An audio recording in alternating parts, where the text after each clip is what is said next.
Okay, hi there, it's Tracy. I just did the Hour of Code. I tried the artist tutorial. I've previously seen some students do some of the Hour of Code on some of the other tutorials, the Minecraft and I think it's the dancing one. Anyway, so I wanted to do one I hadn't seen before, so I tried the artist one. I thought it'd be neat to look at how to draw shapes or pictures.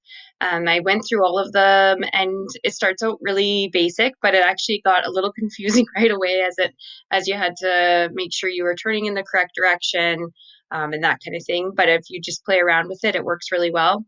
It works its way up to being able to create a function and then using your function to draw multiple items.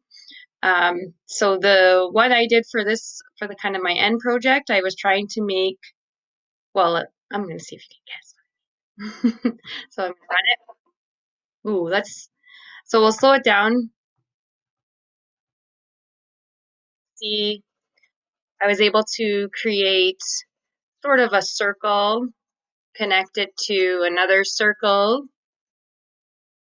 and then create a long rectangle, jump, and make a short square.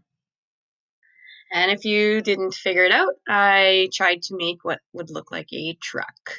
So I guess it's sort of simple, but I felt like it took me some figuring it out. As you can see, I made quite a bit of code.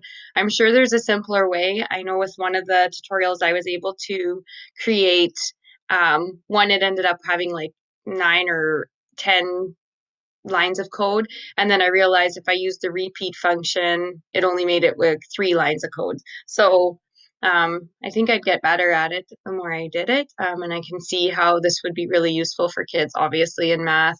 I think there's tons of other things just even to be creative and then just to get used to the whole idea of trial and error. I made a few mistakes and then and then you can see where you need to correct it. So just getting used to be able to learn from mistakes, I think is a good way to use coding as a learning lesson, just in that respect. So, yeah, thanks for watching.